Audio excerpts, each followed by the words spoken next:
guys, welcome back to the channel. Wow, that was a game of two halves. 2 points dropped again today. I'm not even angry. I'm not shocked. I'm just I'm just frustrated. Chelsea go to Newcastle and come away with a 2-2 draw. And somehow it feels like both a decent result and a missed opportunity at the same time because let's be real, Newcastle were there for the taking today. Start with injured players, as a makeshift defense line for Newcastle. A, I mean, they were plagued with injuries, and still yet we couldn't still break through. A midfield that could have been controlled, and yet once again Chelsea made lives harder for ourselves today. We literally made lives harder for ourselves today. It's becoming a theme now. Chelsea do not start games well enough. We play like a team that needs about 20 to 30 minutes to warm up. And at a place like this, St James Park, it doesn't go well. It doesn't go well. The first half was just so passive, slow circulations. Just under 5 minutes, we concede the goal. I mean, what a way to start your game at the St James Park.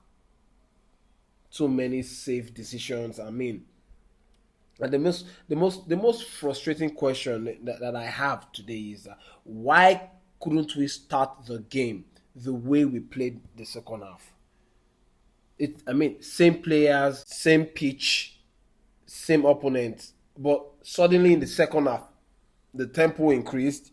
We became more aggressive, quicker ball movement, and more runners behind the ball.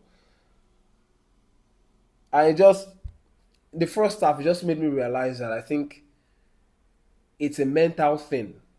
It's not a tactical thing. At the same time, I can also go further to say that this is a situation where experience is lacking.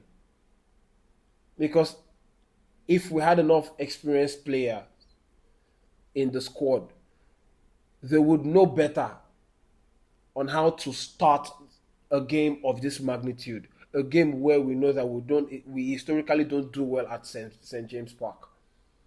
The only experienced player we had today who knew what this game was all about was only Rhys James. It needed Enzo Maresca talking to them at halftime for them to come out and play the way they played in the second half. The difference between the first half and the second half was night and day. In the first half, Chelsea just allowed Newcastle to dictate the rhythm. I mean, the midfield took so long on the ball. It was just so frustrating in the first half. The attack just kept breaking down way too easily, and Newcastle just fed off the crowd. Imagine where we know that the fans at the St James Park do not actually, they are the 12th player on the pitch. You do not need anyone to kick you on the backside for you to know how important it was for Chelsea to start on a good note, to start well and start strong. In the second half, I don't know what Enzo Maresca said to them in the second half, but it was just a completely different thing. But same players, different mindset. Joao Pedro looked different from the Joao Pedro I saw in the first half. Chelsea pressed higher. Rhys James stepped up even into the midfield, and that was a very brilliant free kick from Rhys James today. More vertical presses and fullbacks braver in possession. In that second half, we could see that Chelsea decided to impose themselves in the second half, and which it just makes the first half more annoying. Because if you're seeing this side of Chelsea in the second half, and then you wonder where was this side, where were all these players in the first half. And then Palmer did not even have a good game today, let's be real.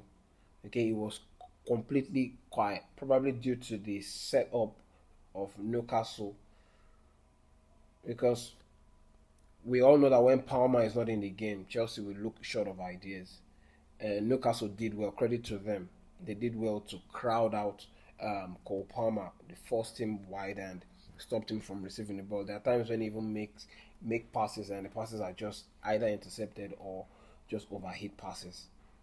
And we all know that Cole Palmer is a difference maker for Chelsea. If he's quiet, Chelsea really do not dominate. But then again, this was where it needed someone of Rich James' stature, someone to rise to the occasion, and Rich James stood up, and he came out to make the difference. And for me, I don't care what any other person says. Rich James is a man of the match for me in this game. He was absolutely on it today. Like, he knew what this game meant today, and that was a very beautiful free kick. He was the one the leadership was there, the intensity encouraged the players to the rest of the boys to get on it.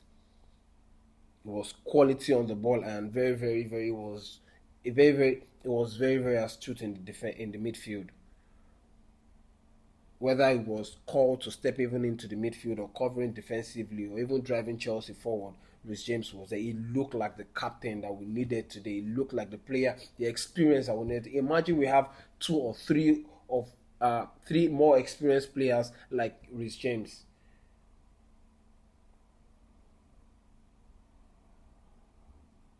So, like I said, for me, Rhys James is the man of the match. And then let's talk about Garnacho. Garnacho today was so frustrating.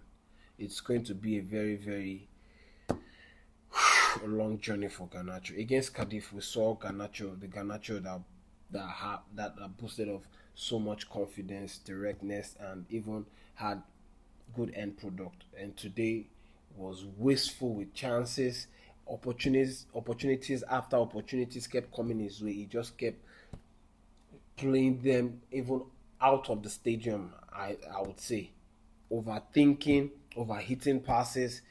It was just, we could see that he was trying way too hard to beat his man.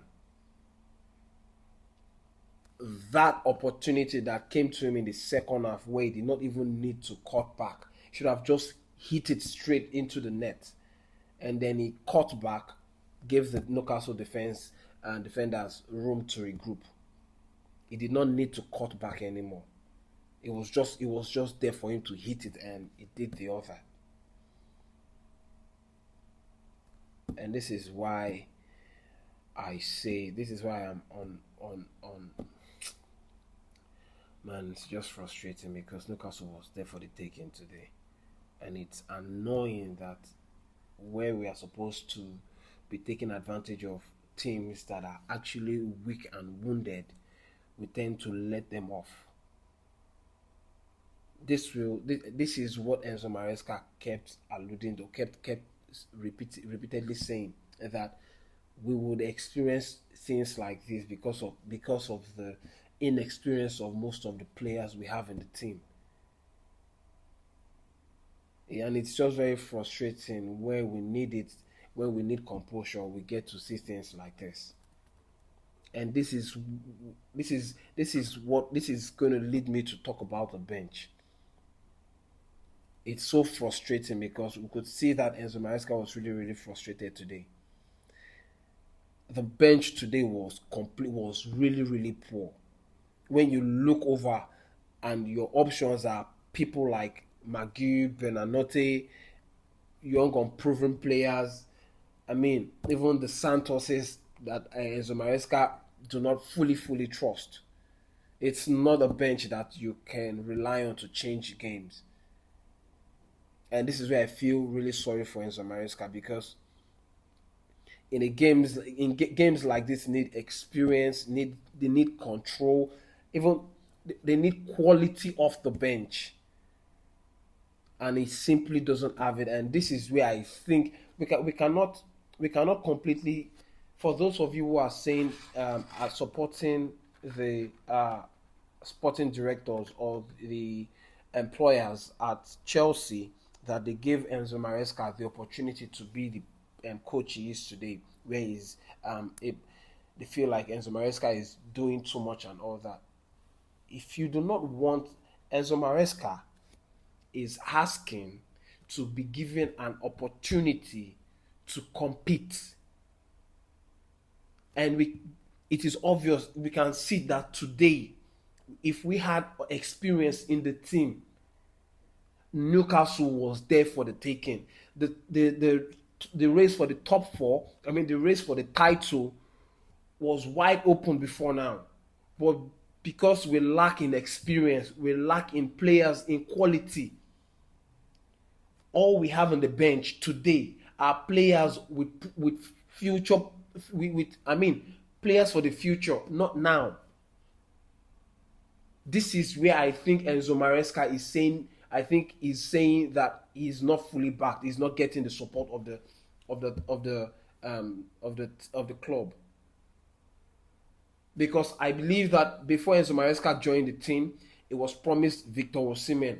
Instead of giving him Victor Osimhen, Chelsea gave him Nicholas Jackson.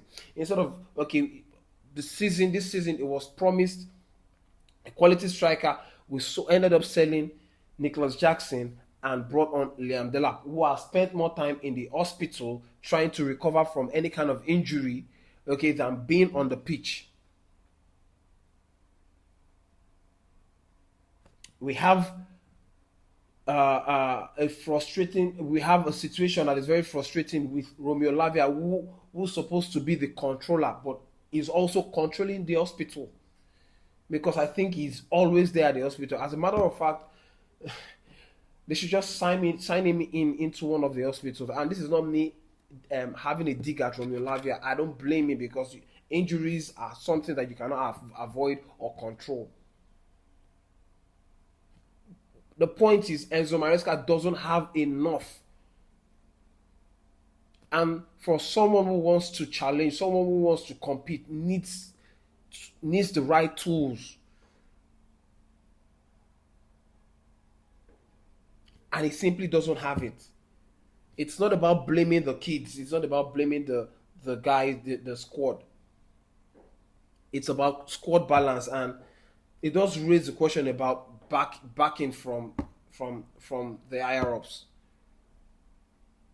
I'll just give a few player rating, because Sanchez today I'll just give Sanchez a 6.5. Made some saves, but still didn't inspire the calm. And then Reece James, I'm going to give Reece James a 9 out of 10, because his leadership, his intensity, was literally the best player on the pitch today. Reece James and Nick Waltemada. I don't know what happened to Fofana and Chalobah today. It just looked like there was just so much space in between them, and Nick Waltemada fed off it. He took advantage of those spaces, and that was where he got his 2 goals from.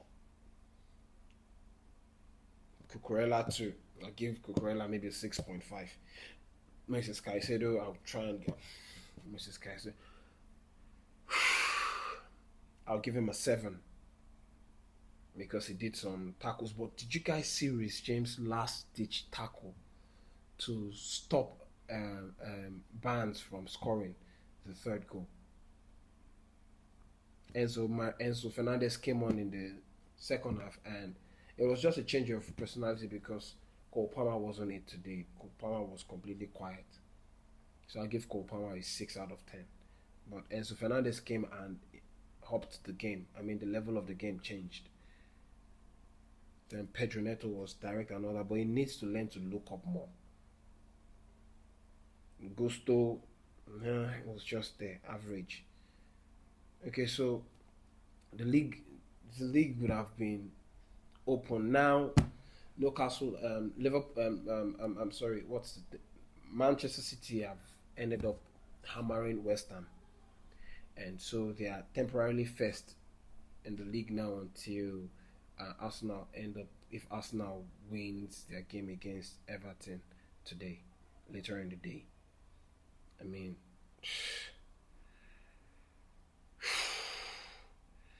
it just hurts today. It's just very, very frustrating because Chelsea are obviously not miles off, but we're just not there.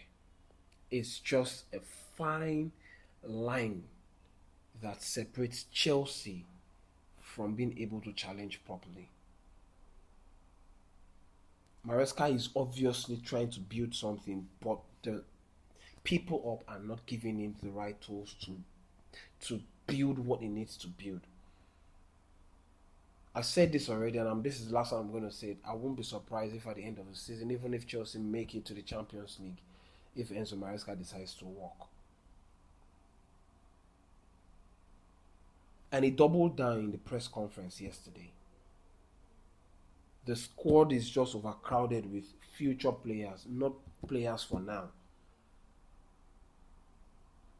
We are lacking in present day quality. Garnacho today just kept fluffing opportunities after opportunities. If we really, really want to compete, I mean, there needs to be a balance, man. There's got to be a balance. How about we put a hold on, recruiting 16 years old, 17, 18, and bring in maybe one or two experienced players that would actually give the team a balance, the much needed experience and quality that we need to be able to, even at the very least, cement a top four position. Get in more ready-made contributors and better balance. Because games like this today, we're going to be seeing this all through and might end up costing us a top four. And Chelsea cannot afford not to be in the Champions League next season. Players like Cole Palmer, Enzo Fernandez, Moises Caicedo, and the rest will start to consider their future. They'll start to think about their future. Because they want to be going toe-to-toe with the best of the best. And that's where I'm going to end it. Let me know what you guys think about everything that I've said in the comment section below. Let me know your thoughts. Who was your man of the match? What you think Chelsea could have done better?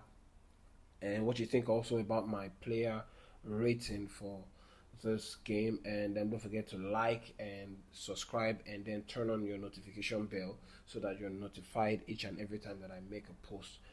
And I'll be here to give you guys updates for the rest of the teams that are yet to play, and if any other thing comes up between now and then, I'll also be here to share that with you guys. Until then, it's Chelsea first and rivals next. Peace.